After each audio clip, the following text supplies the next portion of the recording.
అయితే hunting season open చేసి ఈ మాట నువ్వెప్పుడు అంటావని ఎదురు చూస్తున్నాను.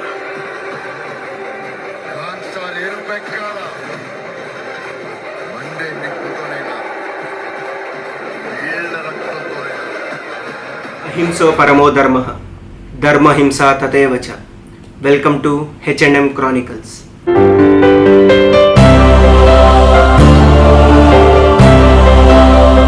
హలో ఫ్రెండ్స్, లాస్ట్ వీక్ మనము ఎకానమీ వరల్డ్లో ఎలా చేంజ్ అయింది ఓవర్ ద టైమ్ అనే వీడియో చూసాం కదా.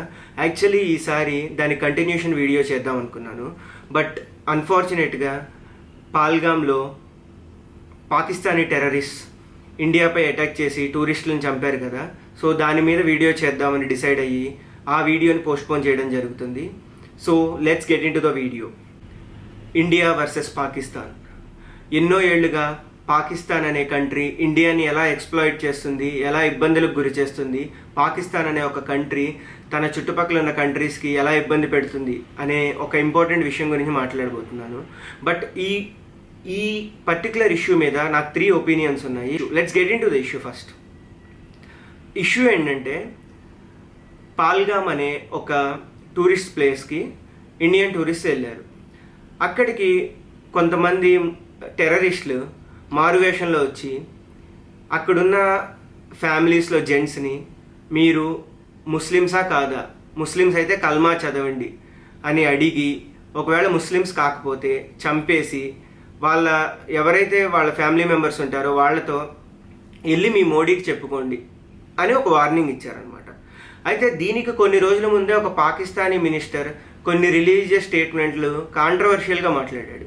వాడు ఎలా మాట్లాడాడంటే వీధి రౌడీలాగా మాట్లాడాడు. మేబీ అది రియల్గా ట్రిగ్గర్ చేసి ఉండొచ్చు, లేదు ఈ టెర్రరిస్టులు ఎలాగో ఆల్రెడీ వీళ్ళ ఇంటెన్షన్ అదే కాబట్టి అదే ఇంటెన్షన్తో అటాక్ చేసి ఉండొచ్చు. ఏదేమైనా కానీ అలా ఇన్నోసెంట్ పీపుల్ చనిపోవడం అనేది చాలా బాధాకరం. అది రిలీజియస్ రీజన్స్ వల్ల. ఒకవేళ రియల్గా పాకిస్తాన్కి ఇండియాతో ప్రాబ్లం ఉంటే దాన్ని డీల్ చేయాల్సిన విధానం వేరే ఉంటుంది. ఇలా ఇన్నోసెంట్ పీపుల్ మీద అటాక్ చేయడం అనేది తప్పు. సో దీనికి ఇండియన్ గవర్నమెంట్ కానీ ఇండియన్ ప్రజలు కానీ అందరూ చాలా వైలెంట్గా రియాక్ట్ అయ్యారు. లైక్ మన మినిస్టర్స్ ఫారిన్ షెడ్యూల్స్ క్యాన్సిల్ చేసుకొని ఇండియాకి వచ్చి వార్కి ప్రిపేర్ అవుతున్నారు. అలాగే పాకిస్తాన్ కూడా వార్కి ప్రిపేర్ అవుతుంది.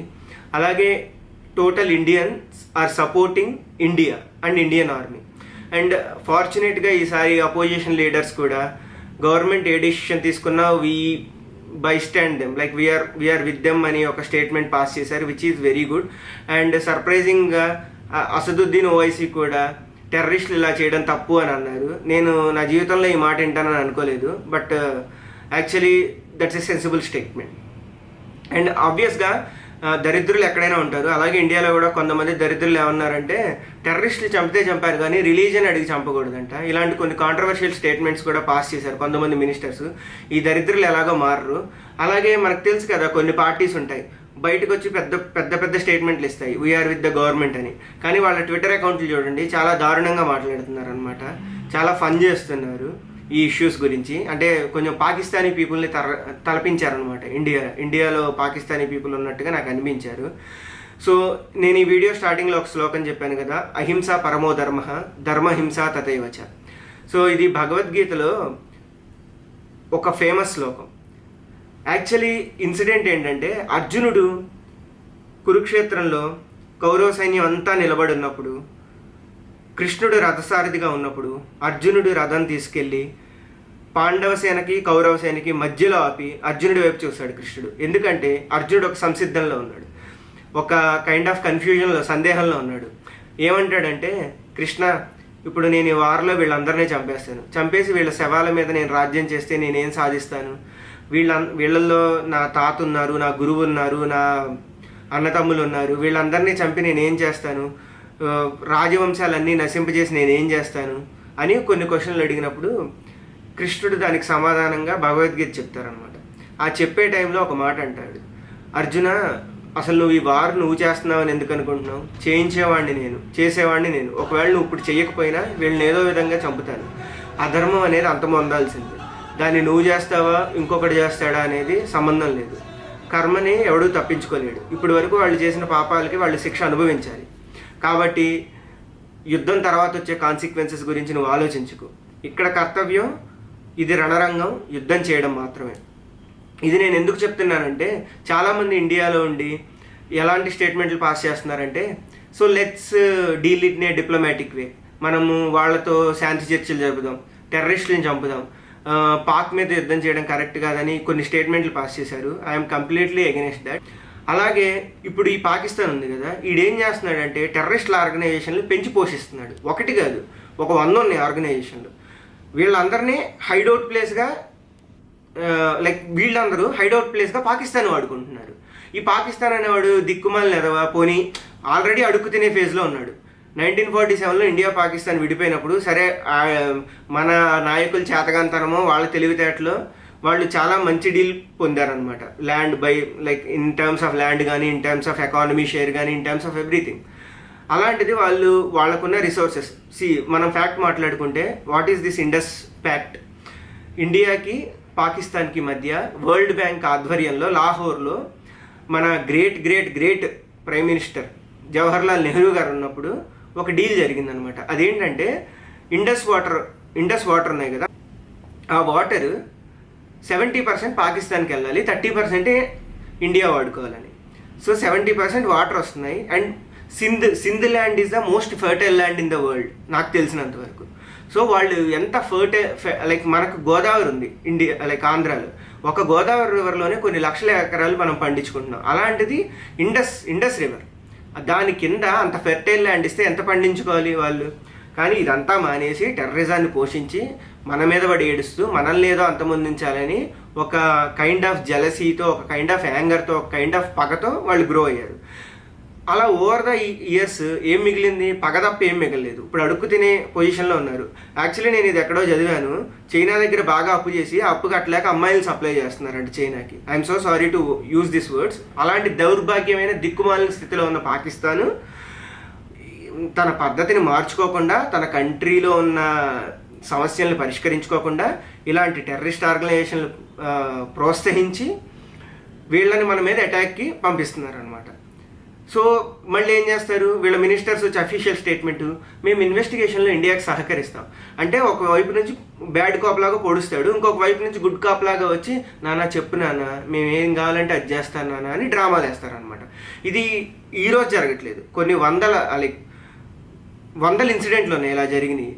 అండ్ ఇంతకు ముందు అంటే చేతగాని లీడర్స్ ఉన్నారు, అందరూ కాదు కొంతమంది. పాపం చేతగాని లీడర్స్ని చాలా చాకచక్యంతో మర్డర్ చేసిన ఇన్సిడెంట్లు కూడా ఉన్నాయి. దీని గురించి మనం ఫ్యూచర్లో మాట్లాడుకుందాము. బట్ ఇప్పుడు ఇండియా పాకిస్తాన్ ఇష్యూ మీద ఫోకస్ చేస్తున్నాం కాబట్టి ఇక్కడ నేను కంప్లీట్గా మోదీ గారిని కూడా సపోర్ట్ చేయను, ఎందుకంటే నేను ఆ పాయింట్స్ అన్ని లాస్ట్లో చెప్తాను. బట్ నేను చెప్పాలనుకునే పాయింట్స్ ఏంటంటే, ఇక్కడ ఒకవేళ ఈ టెర్రరిస్టులు కనుక బయట నుంచి వచ్చి మతం పేరుతో మన ఇండియన్స్ని చంపేస్తే మనము వార్ డిక్లేర్ చేయడం అనేది బెస్ట్ ఆప్షన్ నా దృష్టిలో. ఎందుకంటే సమస్య మూలాల్లోకి వెళ్ళి ఎప్పుడూ చంపేయాలి, అంతేగాని ఆ సమస్య మూలాలను వదిలేస్తే పైన కట్టు కడితే గాయం మాందు. ఆ గాయానికి మనం సరైన ట్రీట్మెంట్ చేస్తేనే మాంతుంది. ఇప్పుడు కూడా అంతే. ఈ ప్రాబ్లం అనేది ఒకవేళ ఇవాళ టెర్రరిస్టులను ఒక 5గురినో 6గురినో చంపేశారనుకున్నాం, మళ్ళీ ఒక 1 month తర్వాత 2 months తర్వాత మళ్ళీ ఇలాంటి ఇన్సిడెంటే జరుగుతుంది. మళ్ళీ అప్పుడు అందరం ట్విట్టర్లోకి వెళ్ళిపోయి మేరా భారత్ మహాన్ ఇవన్నీ వద్దు, ఎమోషన్స్ వద్దు, లాజికల్గానే ఆలోచిద్దాం. For us country safety is the primary thing. For us living peacefully is the important thing.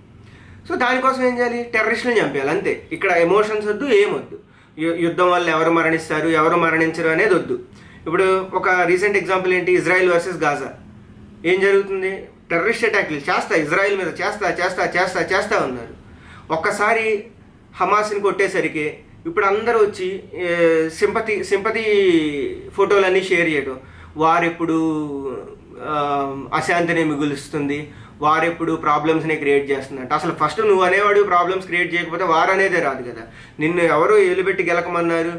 చీమలే పుట్టలో ఏలుబెడితే కుట్టమా అంటే. అలాంటిది మోస్ట్ పవర్ఫుల్ కంట్రీస్ చూస్తా కూర్చుంటాయా? ఇజ్రాయిల్ చూస్తా కూర్చుంటా. వరల్డ్ అడ్వాన్స్డ్ టెక్నాలజీ పెట్టుకొని లైక్ వరల్డ్స్ మోస్ట్ ఇంటెలిజెంట్ సర్వీస్ని పెట్టుకొని వాళ్ళు చూస్తా కూర్చుంటే మీరు అటాకులు చేస్తా సింపతి డ్రామాలు ఆడుతూ ఉంటే చూస్తా కూర్చుంటారా ఇజ్రాయిల్? ఏంటి ఈ డ్రామాలు ఇవి? అఖండాలో మన బాలయ్య బాబు అంటారు కదా, మనిషి మనుగడ కోసం మేము స్మరించేది మంత్రం ఆ మనుగడికే ప్రమాదం వస్తే మేము చేసేది యుద్ధం, దారుణమైన యుద్ధం, ఒక భయంకరమైన యుద్ధం అని. సో ఆ లెవెల్ ఆఫ్ యుద్ధం చేయాలి. యుద్ధం చేసి ఎలా ఎలిమినేట్ చేయాలంటే మళ్ళీ పీఓకే అనేది మాది అనడానికి పాకిస్తాన్ భయపడాలి. సో దీనివల్ల చాలా కాన్సిక్వెన్సెస్ ఉన్నాయి. గ్లోబల్ వార్ జరగచ్చు, వరల్డ్ వార్ 3 జరగచ్చు. అవన్నీ తర్వాత మన కృష్ణుడు ఒకటే చెప్పాడు, యుద్ధం చేయడం ఒకటే మన ధర్మం. వరల్డ్ వార్ 3 జరుగుద్దా, 4 జరుగుద్దా, లేకపోతే పీస్ వస్తుందా, ఇవన్నీ తర్వాత సంగతి. ఏమన్నా జరగాలి, బట్ కొలెటరల్ డ్యామేజ్ అనేది ఉంటుంది. అండ్ వార్ ఆబ్వియస్గా ప్రాబ్లమ్స్ని తీసుకొస్తుంది. బట్ దానికంటే బిగ్గర్ ప్రాబ్లమ్ని మనం సాల్వ్ చేయాలనుకున్నప్పుడు ఇలాంటి స్మాల్ ప్రాబ్లమ్స్ని వదిలేయాలి. అంటే లైక్ ఒక క్లాసిక్ ఎగ్జాంపుల్ చెప్పాలంటే మనందరికి ఒక మిత్ ఉంటుంది కదా, కర్ణుడిని అర్జునుడు అధర్మంగా చంపేశాడని. కర్ణుడిని అర్జునుడు బాణం వేసి చంపే ముందు ఒక 100 ఛాన్సులు ఇస్తాడు. నా రథం దిగబడిపోతుంది నన్ను వదిలి, నా రథం దిగబడిపోతుంది నన్ను వదిలి, ఇలా ఒక బతికిలాడతాడు. కృష్ణుడికి చివరికి చిరాకు వచ్చి, బాబు కొట్టు, నువ్వు బాణం కొట్టు, ధర్మాధర్మాల తర్వాత సంగతి, నేను కొట్టమంటున్నాను నువ్వు కొట్టు అంటాడు. ఇది కూడా అంతే. అటాక్ చేయడం మేము మీకు సహకరిస్తామంటాం, అటాక్ చేయడం వెళ్ళి అండర్ గ్రౌండ్లో దాక్కోవడం, అటాక్ చేయడం వచ్చి పెద్ద పెద్ద స్టేట్మెంట్లు ఇవ్వడం, అటాక్ చేయడం మేకపోతు గాంభీర్యాన్ని ప్రదర్శించడం, ఇవన్నీ సాగం. ఇంకా ఇట్స్ హై టైం. ఇప్పుడు ఒకవేళ మోదీ కనుక వెనక్కి వెళ్తే మాత్రం I'm very unhappy as a citizen of India. It's time to teach a lesson, that's it. మనమే కదా మన ల్యాండ్లో ఒక భాగం ఇచ్చింది పాకిస్తాన్కి. ఇప్పుడు వాళ్ళే వచ్చి మనకు ప్రాబ్లం క్రియేట్ చేస్తున్నామంటే ఈ సింపతి కబుర్లు ఇవన్నీ వర్కౌట్ అవ్వవు. ఎవరైతే ఈ సింపతి కబుర్లు చెప్తున్నారో వాళ్ళందరూ పాకిస్తాన్ పీపుల్ తీసుకెళ్ళిపోయి మా ల్యాండ్ మాకు ఇచ్చేయండి, పర్వాలేదు. అండ్ అలాగే ఇప్పుడు వచ్చే కాన్సిక్వెన్సెస్ ఎలా ఉంటాయంటే చైనా మైట్ సపోర్ట్ పాకిస్తాన్, అలాగే కొన్ని అరబ్ కంట్రీస్ ఓపెన్ స్టేట్మెంట్లు ఇచ్చినవి వీఆర్ విత్ పాకిస్తాన్ అని. But it's okay. ఎవడి సైడ్ ఉన్నా కానీ at the end of the day ధర్మం అనేది గెలుస్తుంది. లైక్ అగైన్ మళ్ళీ ఒక మహాభారతం ఎగ్జాంపుల్, కురుక్షేత్రం ఎగ్జాంపుల్ చెప్పాలంటే, అర్జునుడు యుద్ధం మొత్తం అయిపోయాక కృష్ణుడితో ఒక మాట అంటాడు. లైక్ 14వ రోజు అభిమన్యుడిని అధర్మంతో కర్ణుడు, ద్రోణాచార్యుడు, కృపాచార్యుడు లాంటి పెద్ద పెద్ద మనుషులందరూ, ఫేమస్ పీపుల్ అందరూ చంపినప్పుడు అర్జునుడు ఒక ప్రతిజ్ఞ చేస్తాడు. ఏంటంటే రేపటికల్లా అభిమన్యుడిని చంపిన వాడిని నేను చంపకపోతే నేను నన్ను ఆత్మాహుతి చేసుకుంటాను అంటాడు. సో దుర్యోధనుడు ఏమంటాడంటే it's an opportunity for us. అసలు మనం ఆ సైంధవుడిని కనుక ఆపేస్తే సంహో మనం వీళ్ళందరినీ లైక్ ఇంకా అర్జునుడు పోతే వీళ్ళందరినీ ఈజీగా ఓడిచ్చేయచ్చు అంటాడు అనమాట. సో దానికోసం అర్జునుడిని లిటరల్గా ఆ 14th డే వార్ మనం చూడాలి, ఆపడానికి 100 రకాలైన ప్రయత్నాలు చేస్తారనమాట. అప్పుడు అర్జునుడు అంటాడు, కృష్ణ ఆ రోజు నేను యుద్ధం చేశానా, ఎవరు యుద్ధం చేశారో నాకు కనపడలేదు, నాకు ఏమైందో తెలియదు, నాలో ఒక శక్తి ఆవహించినట్లు వచ్చింది అంటే, అప్పుడు కృష్ణుడు అంటాడు, అవును అర్జున, నిన్ను చూసి నేను కూడా ఆశ్చర్యపోయాను, నువ్వు కొలిచే దైవం ఎవరు, ఆ పరమశివుడు కదా, త్రిపురాసుర సంహారం చేసిన పరమశివుడు నీలోకి ఆవహించాడు ఆ రోజు యుద్ధం చేయడానికి అన్నాడు. అలాగే ధర్మం మన వైపు ఉంటే ఆ పరమశివుడు మనకి కావాల్సిన హెల్ప్ చేస్తారు. ఇజ్రాయెల్ మనతో ఉంది, అలాగే యుఎస్ మనతో ఉంది, రష్యా కూడా మనతో ఉంది. అండ్ ఆల్రెడీ మనకి తెలుసు కదా ఎకానమీ వార్ జరుగుతుందని బిట్వీన్ చైనా అండ్ యుఎస్. ఈ టైంలో గనక చైనా గనక ఇండియాకి అగెనెస్ట్గా వెళ్తే it is a biggest last for China. అన్నీ మూసుకొని కూర్చోవడం బెటర్. చైనా లేదు మేము తోపులం మెంతురుములం అది ఇది అని వచ్చారనుకో, దెన్ వాళ్ళ కర్మ. But it's high time we have to occupy PoK. ఇదేదో ఒక దాన్ని ఏమంటారు, ఉరి లాంటి అటాక్, ఏదో చిన్న అటాక్ చేసేసి ఆ టెర్రరిస్టుల వరకు చంపేసి ఇలా సైలెంట్గా ఉంటే కుదరదు. పాకిస్తాన్ అనేది మళ్ళీ ఇండియా మీద అటాక్ చేయాలంటే ఇంకా మళ్ళీ ఆ ఆలోచన కూడా రాకూడదు. అండ్ సెకండ్ థింగ్, యాక్చువల్లీ ఇది 4 years back or 5 years back issue. 2019 or 20 టైంలో బిఫోర్ కోవిడ్ మన అమిత్ షా గారు సిటిజన్షిప్ అమెండ్మెంట్ యాక్ట్ చేశారనమాట. ఆ యాక్ట్ టైంలో చాలామంది అపోజ్ చేశారు. నాకు బాగా గుర్తు, ఇంకా కోవిడ్ స్టార్టింగ్ టైంలో కూడా ఆ ప్రొటెస్టులు జరుగుతున్నట్టున్నాయి 2020లో. సో ఆ టైంలో ఏమన్నారంటే ఇది అన్యాయం, ఇది బీజేపీ అంతా కావాలని చేస్తుంది, అది ఇదని మాట్లాడారు. కానీ రీసెంట్గా మన గవర్నమెంట్ తీసుకున్న యాక్షన్లో when they are doing the search operations, ప్రతి స్టేట్లో మినిమం 1000 నుంచి 2000 వరకు పరదేశీయులు ఇల్లీగల్గా ఉంటున్నట్టుగా దొరుకుతున్నారు అనమాట. So that shows the importance of CAA act also. So ఆ యాక్ట్ని అమిత్ షా గారు ఎలాగైతే పెట్టాలనుకున్నారో దాన్ని మళ్ళీ తెర మీదకి తీసుకురావాలి, ఖచ్చితంగా యాక్ట్ చేయాలి. ఇంతకుముందు అపోజ్ చేసిన వాళ్ళు ఇప్పుడు మీరు అర్థమైంది కాబట్టి ఆ యాక్ట్ యొక్క ఇంపార్టెన్స్ మీరందరూ సపోర్ట్ చేయాలి. ఇప్పుడు కూడా చేయకపోతే ఇంక అది మీ ఇష్టం. అండ్ థర్డ్ థింగ్, కొన్ని అపోజిషన్ పార్టీస్ నుంచి ఏమొస్తుందంటే ఇది కావాలని పొలిటికల్ ఎజెండాతో ఇంటర్నల్ పీపులే చేశారన్నారు. Actually maybe there is a chance.